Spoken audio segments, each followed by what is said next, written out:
Hello भी राम राम सब ने। आज जो प्रीवियस ईयर क्वेश्चन पेपर करे थे उसका सेट नंबर है 37 और ये है एग्रीकल्चर इंस्पेक्टर कृषि विभाग 2017 का पेपर है। निम्न शब्द का पर्यायवाची शब्द बताइए। तो आग का पर्यायवाची होगा अग्नि। तो आग के और पर्यायवाची भी देख लो भाई, अग्नि, वही, पावक, अनल, वायुसखा, दहन, धूमकेतु और कृषाणु, ये हैं आग के पर्यायवाची। अच्छा, सूर्य के पर्यायवाची और देख लो, मार्तंड, दिनकर, रवि, भास्कर, ये हैं सूर्य के पर्यायवाची। अंश के पर्यायवाची होंगे, नहीं सॉरी, ये सूर्य के और पर्यायवाची होंगे मरीचि, प्रभाकर, सवित, पतंग, दिवाकर, हंस, आदित्य, भानु, आशुमली। और इंद्र के पर्यायवाची होंगे सुरपति, मधवा, पुरंदर, वासव, महेंद्र, देवराज। मेघ के पर्यायवाची होंगे घन, जलधर, वारिद, बादल, नीरद, वारिधर, पयोद, अम्बुद और पयोदर। निम्न शब्द का विपरीत अर्थ बताइए। तो निर्माण का विपरीत अर्थ होगा विनाश। निर्माण का विपरीत अर्थ क्या होगा? विनाश। और निर्यात का होगा आयात। नवीन का होगा प्राचीन। निर्माण का होगा विनाश और निंदा का होगा स्तुति। नीचे लिखे मुहावरे का उचित अर्थ बताएं। राई का पहाड़ बनाना, तो इसका होगा बढ़ा चढ़ा कर बोलना। राई का पहाड़ बनाना, बढ़ा चढ़ा कर बोलना। इसका वाक्य में प्रयोग देखो भाई, अब खत्म करो इस झगड़े को, तुमने तो राई का पहाड़ बना दिया। तो राई का पहाड़ बनाना, बढ़ा चढ़ा कर बोलना। नीचे लिखे गए शब्द का बहुवचन बनाएं। तो ये होगा कमरा का क्या होगा? कमरे। कमरा का पर्यायवाची क्या होगा? देखो भाई, इसका होगा कमरे। लड़का का होगा लड़के। कमरा का पर्यायवाची होगा कमरे। लड़का का लड़के, रास्ता का रास्ते, दाना का दाने, लोटा का लोटे। तो इनके पर्यायवाची है। निम्न लिखे गए शब्द का एक वचन बनाएं। तो साधुओं का एक वचन क्या होगा? ये होगा साधु। क्या होगा? इसका होगा साधु। ओम नियम के अनुसार करंट एक बराबर क्या होगा? तो ये होगा V/R। ओम का नियम धारा और विभवांतर के बीच की खोज सर्वप्रथम जर्मनी के जॉर्ज साइमन ओम ने की थी। इस नियम के अनुसार स्थिर ताप पर किसी चालक में प्रवाहित होने वाली धारा चालक के सिरों के बीच विभवांतर के समानुपाती होती है। बिजली करंट को डैश में अभिव्यक्त किया जाता है। तो बिजली करंट को वोल्ट में अभिव्यक्त किया जाता है। किसमें? वोल्ट में। उत्तल दर्पण हमेशा एक डैश छवि देता है। तो उत्तल दर्पण हमेशा क्या छवि देता है? तो ये होगा आभासी और उधर्व। उत्तल दर्पण हमेशा एक आभासी और उधर्व छवि देता है। उत्तल दर्पण में किसी वस्तु का प्रतिबिंब सदैव दर्पण के पीछे उसके ध्रुव और फोकस के बीच वस्तु से छोटा, सीधा एवं आभासी बनाता है। यदि किसी वस्तु की उत्तल दर्पण से दूरी बढ़ाई जाए तो दर्पण से बने आभासी एवं सीधे प्रतिबिंब का आकार छोटा होता जाता है तथा उसकी स्थिति दर्पण के पीछे ध्रुव से फोकस की ओर खिसकती जाती है। डैश कृत्रिम रेशा कहलाता है, रेशम कहलाता है। तो क्या रेयन कृत्रिम रेशा कहलाता है। डैश जलवायु परिवर्तन और विश्वव्यापी तापक्रम वृद्धि पैदा करती है। तो क्या पैदा करती है? Carbon dioxide. तो इसका होगा कार्बन डाइऑक्साइड। डैश जीवाश्म ईंधन का एक उदाहरण है। तो क्या है? कोयला जीवाश्म ईंधन का एक उदाहरण है। डैश एड्स पैदा करता है। तो एड्स किससे पैदा होता है? विषाणु से। देखो भाई, एड्स की फुल फॉर्म क्या होगी? एक्वायर्ड इम्यूनो डिफिशियंसी सिंड्रोम, इसका एड्स का फुल फॉर्म है। यह रोग यौन संबंधों के कारण रक्तदान में अनियमितता से और संक्रमित इंजेक्शन के इस्तेमाल से फैलता है। इस रोग से ग्रसित रोगी की रोग प्रतिरोधक क्षमता समाप्त हो जाती है। रोगी का शरीर जगह जगह फूल जाता है, खून का संचार अव्यवस्थित हो जाता है और अंततः रोगी की मृत्यु हो जाती है। इसका उपचार क्या है? सुरामीन, साइक्लोस्पोरिन, रिबाविरिन, अल्फा इंटरफेरन आदि दवाओं का प्रयोग किया जाता है तथा इसमें AZT का भी प्रयोग किया जाता है। H1N1 विषाणु पैदा करता है, तो क्या ये होगा? श्लेष्मी ज्वर।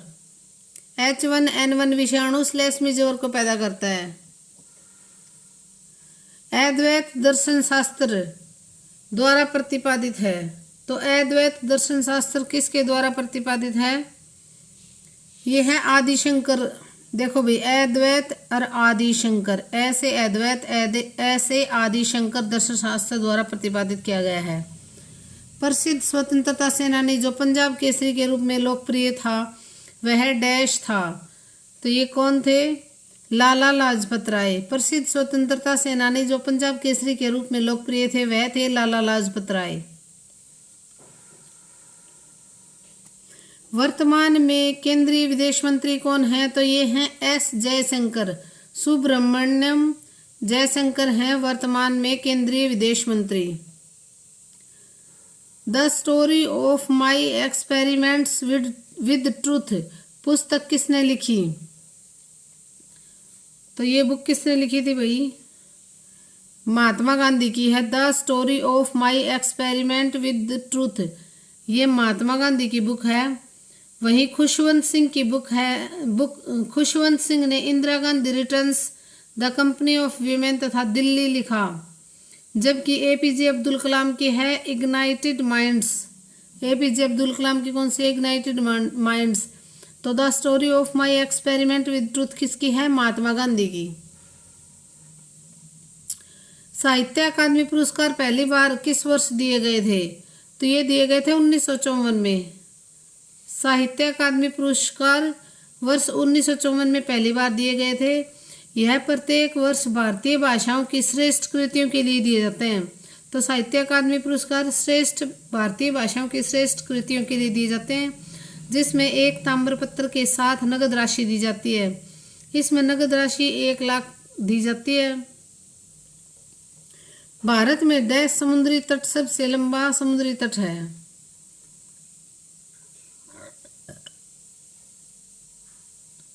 भारत में डैश समुद्री तट सबसे लंबा समुद्री तट है? तो ये होगा मरीना बीच।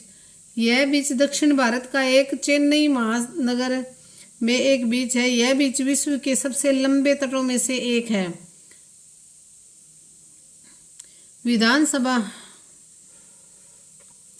विधानसभा की द्विसदन व्यवस्था में हमारे पास डैश सदन होते हैं? तो इसमें दो सदन होते हैं। क्या होगा? विधानसभा की द्विसदनीय व्यवस्था में 2 सदन होते हैं। एक विधान परिषद होता है जिसे उच्च सदन कहते हैं, तथा दूसरा विधानसभा। विधान परिषद के प्रत्येक सदस्य का कार्यकाल 6 वर्ष होता है, किंतु प्रति वर्ष 1/3 सदस्य अवकाश ग्रहण कर लेते हैं। वहीं विधानसभा का कार्यकाल 5 वर्ष होता है, किंतु विशेष परिस्थिति में राज्यपाल को यह अधिकार है कि वह इसे पूर्व भी इसको विघटित कर सकता है। विधानसभा को ग्रीन हाउस गैस उत्सर्जन में डैश की मुख्य हिस्सेदारी है? तो किसकी मुख्य हिस्सेदारी है? कार्बन डाइऑक्साइड की। डैश ओडिशा की नृत्य विद्या है? तो क्या ओडिशा की नृत्य विद्या है? ओडिसी। तो ये देखो भी, भरतनाट्यम तमिलनाडु। देखो भी, ओडिसी ओडिशा का नृत्य विद्या है, ओडिसी। तो भरतनाट्यम कहाँ की है? तमिलनाडु की। कथकली केरल, कथक उत्तर भारत, ओडिसी उड़ीसा, मणिपुरी मणिपुर, मोहिनी अट्टम केरल, कुचिपुड़ी आंध्र प्रदेश और सत्रिया है असम की। पानीपत की दूसरी लड़ाई किस वर्ष लड़ी गई थी? तो पानीपत की दूसरी लड़ाई लड़ी गई थी 1556 में। कब लड़ी गई थी? 5 नवंबर 1556 को हुआ था ये पानीपत का दूसरा युद्ध। इस युद्ध में अकबर के संरक्षक बैरम खां थे और मोहम्मद आदिल शाह के वजीर एमू के बीच हुआ था। एमू की हार हो गई थी और दिल्ली पर अकबर का अधिकार हो गया था। तो पानीपत की दूसरी लड़ाई 1556 में, 5 नवंबर 1556 को। कब हरियाणा राज्य की स्थापना हुई थी? तो 1 नवंबर 1966 को हरियाणा की स्थापना हुई थी भाई। कब हुई थी? 1 नवंबर 1966 को। फरीदाबाद जिला डैश में बनाया गया था। तो फरीदाबाद जिला कब बना था? डैश में से बनाया गया था। तो फरीदाबाद जिला किससे अलग किया गया था? गुरुग्राम में से। और ये 12वां जिला था। कौन सा जिला था? 12वां। ये भी पूछ लेते हैं भी, कौन सा जिला था? 12वां जिला था फरीदाबाद। और गुरुग्राम से काट के बनाया गया था। और 15 अगस्त 1979 में बना था। 15 अगस्त 1979 में फरीदाबाद जिला बना था। यह पहले गुरुग्राम जिले का भाग था। इसके उत्तर में दिल्ली, पश्चिम में गुरुग्राम और दक्षिण में उत्तर प्रदेश स्थित है। इसके पूर्व में सदाबहार यमुना नदी बहती है। यह राज्य का प्रथम जिला है जिसकी जनसंख्या 20 लाख से अधिक है। फरीदाबाद शहर हरियाणा का सबसे बड़ा शहर भी है। तो सबसे बड़ा शहर भी कौन सा है? फरीदाबाद। कौन सा जिला बना था? 12वां। किससे अलग हुआ था? गुरुग्राम से। 1967 में जींद तहसील का किन 2 तहसीलों में बंटवारा किया गया था? तो जींद और सफीदो। जींद तहसील का किन 2 तहसीलों में बंटवारा किया गया था? तो जींद और सफीदो में। 1967 में जींद तहसील का किन 2 तहसीलों में बंटवारा किया गया था? तो जींद और सफीदो में। हरियाणा का कौन सा शहर सूचना प्रौद्योगिकी का केंद्र है? तो ये कौन सा है? गुरुग्राम। सूचना प्रौद्योगिकी का केंद्र है गुरुग्राम। हरियाणा का राज्य डैश वृक्ष है। तो हरियाणा का राज्य कौन सा वृक्ष है? हरियाणा का राज्य वृक्ष कौन सा है? पीपल। देखो भाई, राजकीय वृक्ष तो हो गया पीपल। राजकीय पक्षी कौन सा है? काला तितर। काला तितर, ब्लैक फ्रैंकोलिन। राजकीय पशु कौन सा है? काला हिरन, ब्लैक बक भी बोलते हैं इसको। राजकीय खेल है कुश्ती। राजकीय वृक्ष पीपल। राजकीय फूल क्या है? कमल। हरियाणा के डैश राज्यसभा सदस्य हैं। तो राज्यसभा के कितने सदस्य हैं हरियाणा में? 5। और लोकसभा के कितने हैं? 10। और वहीं विधानसभा की कितनी संख्या है? 90। तो राज्यसभा कितने सदस्य हैं? 5। डैश हरियाणा के वन विभाग की अध्यक्षता करने वाली देश की प्रथम महिला है। तो कौन है ये? ये थी अमरिंदर कौर है। हरियाणा राज्य के वन विभाग की अध्यक्षता करने वाली देश की प्रथम महिला कौन है? अमरिंदर कौर। सवांग एक लोक नाटक की जड़ें डैश की खोज निकाली जा सकती हैं। सवांग एक लोक नाटक की जड़ें, तो ये होगा किशनलाल भट्ट। सवांग एक लोक नाटक की जड़ें, ये किशनलाल भट्ट थे भाई। सांग हिंदी शब्द स्वांग का अपभ्रंश है। उत्तरी भारत में हरियाणा, उत्तर प्रदेश व राजस्थान राज्यों में प्रचलित सांग एक प्रकार की संगीतमय नाटिका होती है जिसमें लोक कथाओं को लोकगीत, संगीत व नृत्य आदि के द्वारा नाट्यबद्ध किया जाता है। इस विद्या में पंडित लक्ष्मीचंद का नाम बड़े सम्मान से लिया जाता है। उन्होंने 65 के लगभग सांग लिखे हैं जिनके कारण उन्हें सांग सम्राट हरियाणा के सूर्य कवि भी कहा जाता है। सांग का जनक मेरठ निवासी किशनलाल भट्ट को माना जाता है। तो कहाँ के थे ये? किशनलाल भट्ट मेरठ के। ऋग्वेद में हरियाणा का नाम क्या था? तो इसका क्या होगा? इसका होगा रज हरियाणे। सर्वप्रथम हरियाणा शब्द का प्रयोग विश्व के प्राचीनतम ग्रंथ ऋग्वेद में रज हरियाणे के रूप में हुआ। हरियाणा का उद्भव 2 शब्दों के मेल से संभव लगता है, जैसे हरि का अरण्य, भगवान श्री कृष्ण की क्रीड़ास्थली, हर का आयन, भगवान शिव का घर, और हरित अरण्य अर्थात हरा भरा वन। रत्नावली किसने लिखी थी? तो रत्नावली किसने लिखी थी? हर्षवर्धन ने। हर्षवर्धन को नाग रत्न प्रिय थे। नागानंद, रत्नावली और प्रियदर्शिका, ये हर्षवर्धन की रचना थी। सुप्रसिद्ध हिंदी कहानीकार विशंबर कौशिक का जन्म कहाँ हुआ था? तो विशंबर कौशिक का जन्म हुआ था अंबाला में। विशंबर नाथ कौशिक का जन्म 1899 ईस्वी में अंबाला नामक नगर में हुआ था। यह प्रेमचंद परंपरा की ख्याति प्राप्त कहानीकार थे। प्रेमचंद के समान साहित्य में उनका दृष्टिकोण भी आदर्शोन्मुख यथार्थवाद था। उनकी अधिकांश कहानियां चरित्र प्रधान है। इन कहानियों के पात्रों में चरित्र निर्माण में लेखक ने मनोविज्ञान का सहारा लिया है। उन्हें अंत में दानव से देवता बना दिया। तो सुप्रसिद्ध हिंदी कहानीकार विशंबर कौशिक का जन्म कहाँ हुआ था? अंबाला में। पूर्व दिशा में डैश सीमा से पश्चिम में पाकिस्तान तक जाने वाले राष्ट्रीय राजमार्ग 5 हरियाणा से गुजरता है। तो ये कहाँ से गुजरता है? कहाँ? राष्ट्रीय राजमार्ग 5 हरियाणा से गुजरता है। तो ये क्या होगा? इसका पूर्वी दिशा में चीनी सीमा से पश्चिम में पाकिस्तान तक जाने वाला राष्ट्रीय राजमार्ग 5 हरियाणा से भी गुजरता है। तो ये होगा 5। नॉर्थ कैंप यूनिवर्सिटी डैश जिले में स्थित है। तो नॉर्थ कैंप यूनिवर्सिटी कहाँ स्थित है? गुरुग्राम जिले में। और 1996 में इसकी स्थापना हुई थी। उसकी स्थापना कब हुई थी? 1996 में। 40 हाफिज का मकबरा कहाँ स्थित है? तो 40 हाफिज का मकबरा है हिसार में। कहाँ है? हिसार में। संदीप सिंह का किस खेल से संबंध है? तो संदीप सिंह का संबंध है हॉकी से। किससे? हॉकी से। हरियाणा उच्च न्यायालय डैश में स्थित है। तो हरियाणा उच्च न्यायालय कहाँ स्थित है? चंडीगढ़ में। कौन सा स्वतंत्रता सेनानी बाद में हरियाणा का मुख्यमंत्री बना था? तो ये बने थे चौधरी देवीलाल। कौन बने थे? चौधरी देवीलाल। ये चौटाला गांव सिरसा के रहने वाले थे। इन्हें जननायक और ताऊ के नाम से भी जाना जाता है। इन्होंने लोकराज लोकलाज से चलता है का नारा दिया था। तो लोकराज लोकलाज से चलता है, इसका नारा किसने दिया था? चौधरी देवीलाल ने। डैश हरियाणा में गेहूं की सबसे अधिक पैदावार करने वाला जिला है। तो क्या है? करनाल। बाटा जूता कारखाना डैश में स्थित है। तो बाटा जूता कारखाना कहाँ स्थित है? फरीदाबाद में। फरीदाबाद में पिन बटन से लेकर tractor, motorcycle, air conditioner, cooler, बिजली के स्विच, रेफ्रिजरेटर, टेलीविजन, रेडियो, जूते और टायरों का निर्माण भी होता है।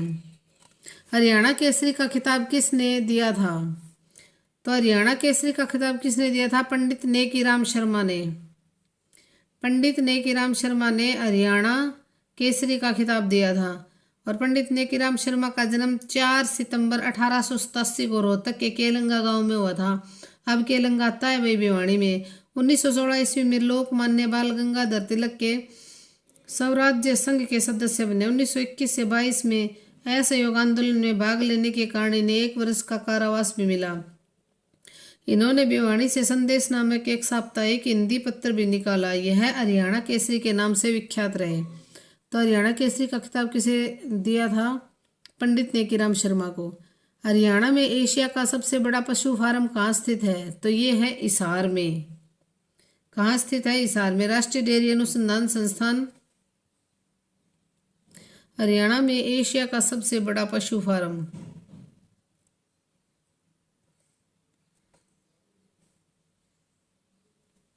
हरियाणा में एशिया का सबसे बड़ा पशु फार्म कहाँ स्थित है? तो ये है पशु फार्म कहाँ स्थित है? तो ये है भाई करनाल में। मूल रूप से imperial institute of animal husbandry and dairying के रूप में बेंगलोर में हुई थी 1923 में। और वर्ष 1936 में इसका समुचित विस्तार कर इसे इंपीरियल डेयरी संस्थान का नाम दिया गया था। वर्तमान में करनाल में स्थानांतरित कर दिया गया है। 1989 में मान्य विश्वविद्यालय का। तो हरियाणा में एशिया का सबसे बड़ा पशु फार्म तो भाई हिसार में स्थित है। हिसार में स्थित है भाई ये। हरियाणा में एशिया का सबसे बड़ा पशु फार्म हिसार में है।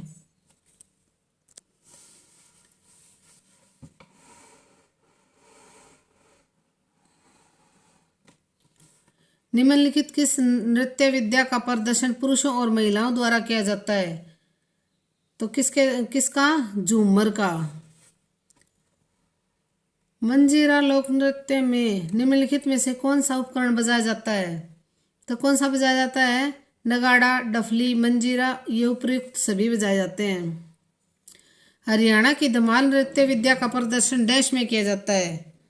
तो किस में किया जाता है? झज्जर और महेंद्रगढ़ में। धमाल नृत्य विद्या का प्रदर्शन झज्जर और महेंद्रगढ़ में किया जाता है। पौधों में संसेचन के फलस्वरूप उत्पन्न एकल कोशिका कहलाती है? पौधों में संसेचन के फलस्वरूप उत्पन्न एकल कोशिका कहलाती है। तो क्या कहलाती है? युग्मनज। दो युग्मक कोशिकाएं लैंगिक प्रजनन के द्वारा संयुक्त होकर जिस कोशिका का निर्माण करती हैं उसे युग्मज कहते हैं। बहुकोशिकीय प्राणियों में युग्मज ही भ्रूण का आदि रूप है। एक कोशिकीय प्राणियों में युग्मज स्वयं विभक्त होकर नई संतानें उत्पन्न करता है, जो प्रायः अर्धसूत्री विभाजन की प्रक्रिया द्वारा संपन्न होता है।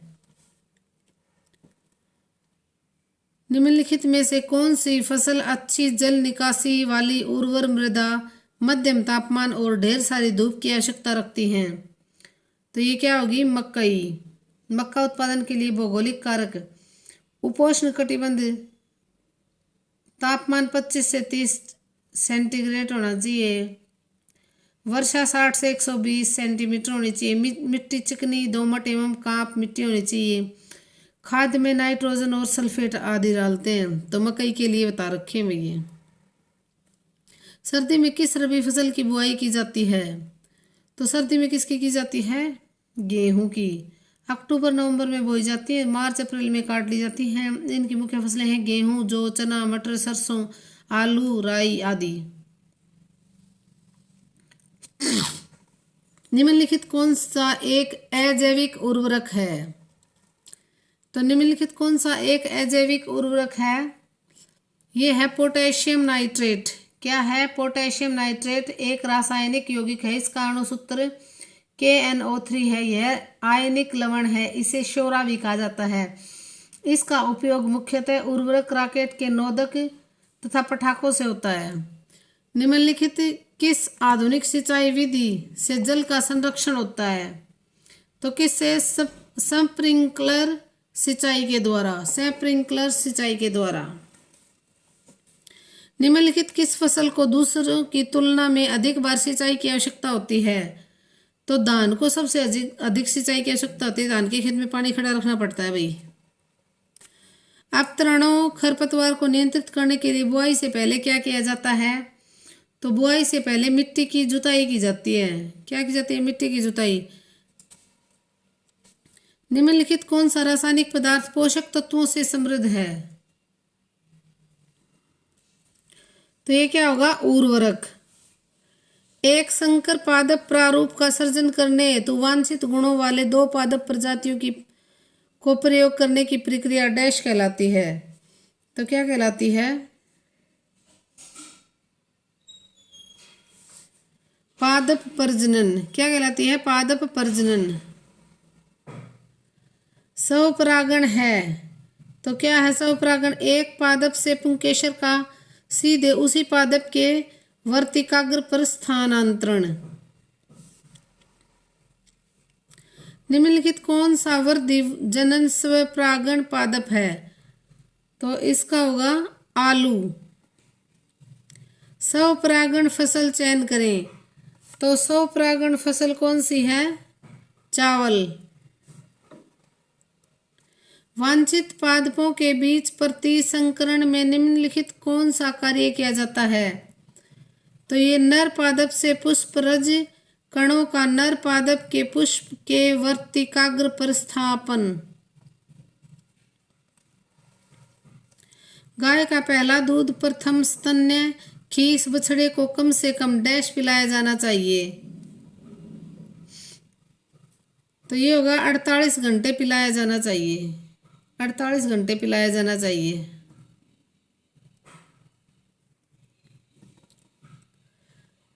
निम्नलिखित किस अवस्था में पक्षी केवल आवास के अंदर रहते हैं? तो ये होगा इनमें से कोई नहीं। गहन व्यवस्था में पक्षी केवल आवास के अंदर रहते हैं। गहन व्यवस्था में केवल पक्षी आवास के अंदर रहते हैं। पशुओं को डैश आहार में अधिक रुचि होती है? पशुओं को डैश आहार में अधिक रुचि होती है? तो किसमें? छर्रेदार आहार में। पशुओं को छर्रेदार आहार में अधिक रुचि रहती है। पशुओं को 24 घंटे तक पोषण उपलब्ध कराने वाला राशन डैश कहलाता है? तो ये होगा संतुलित राशन। दुग्ध उत्पादन हेतु कौन सा चारा पोषक तत्व अनिवार्य है? तो ये आएगा प्रोटीन। निम्नलिखित कौन सा सूखा मोटा चारा है? तो ये होगा भूसा, प्याल और घास। क्या होगा? भूसा, प्याल और घास। सूची का मिलान करें। तो मृत त्वचा पैरों के द्विपार्श्विक, यह आएगा मृत त्वचा पैरों के द्विपार्श्विक या एक पार्श्विक पक्षाघात द्वारा चरित्र वर्णन किया जाता है। गिल्टी रोग, यह मृदा जनित संक्रमित रोग है। तो गिल्टी रोग क्या है? मृदा जनित संक्रमण है। स्तनशोध पशु, तो स्तनशोध पशु है थन के शोध का निरूपण करना। क्या होगा? स्तन के शोध का निरूपण करना, स्तनशोध पशु। गोलाणुशोध, तो गोलाणुशोध खाने या पीने के माध्यम से पक्षी को संचारित करना। तो इसका आएगा ये देख लेना भाई। काटी गई फसल में अनाज को भूसे से अलग करने के लिए निम्नलिखित कौन सा उपकरण इस्तेमाल होता है? तो ये होता है थ्रेसर। अपतरणों को हटाने के लिए निम्नलिखित कौन सा उपकरण इस्तेमाल होता है? तो ये है कुदाल।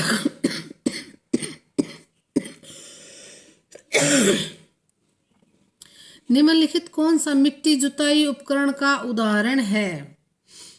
तो ये है टीलर। क्या होगा? टीलर। निम्नलिखित किस प्रकार के उपकरण फसलों के पक जाने पर उन्हें इकट्ठा करते हैं? ये होगा कटाई उपकरण। निम्नलिखित कौन सा हाथों का औजार काटी जाने वाली फसल को जमीन पर गिराता है? तो ये कौन सा होगा? दराती या हंसिया। डैश खेतीबाड़ी विधि फसल की पैदावार के लिए जीवनाशियों, एंटीबायोटिक और रासायनिक उर्वरकों के प्रयोग को हतोत्साहित करती है? तो इसका क्या होगा? जैविक। डैश एक फसल या पादप है जो मृदा गुणवत्ता में सुधार लाने के लिए उगाया जाता है और मिट्टी में जोत दिया जाता है। तो इसका क्या होगा? हरित उर्वरक। क्या होगा? हरित उर्वरक। डैश हरित उर्वरक फसल का एक उदाहरण है।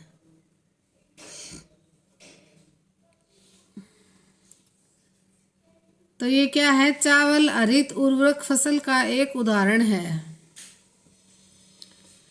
अन्य की तुलना में निम्नलिखित किस में अधिक पोषक तत्व होते हैं? तो किस में? बकरी की खाद में अधिक पोषक तत्व होते हैं, क्योंकि भी बकरी जंगल का घास खाती है तो उनमें अधिक पोषक तत्व अपने आप ही होंगे। डैश का मूल उपयोग भू अक्षरण की रोकथाम करना है। तो क्या? आवरण फसलें।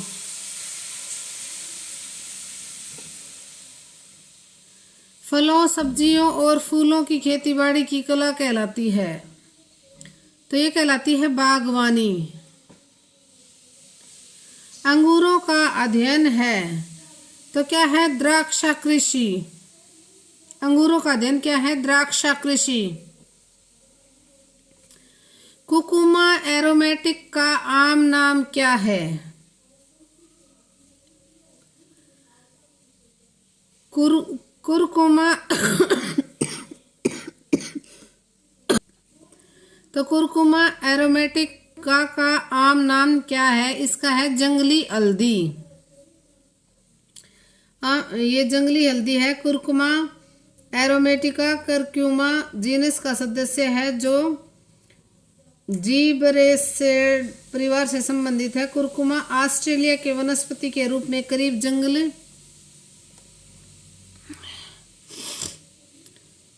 कृषि की निम्नलिखित कौन सी शाखा में औषधीय पादपों की खेतीबाड़ी शामिल है? तो किसमें है? बागवानी में। समुद्री शैवाल अधिकांशतः कहाँ उगे हुए पाए जाते हैं? तो ये होते हैं तटीय क्षेत्रों में। धन्यवाद। भी लाइक शेयर और सब्सक्राइब करना, और ये टेस्ट सीरीज हम जल्दी से जल्दी पूरी करवाएंगे।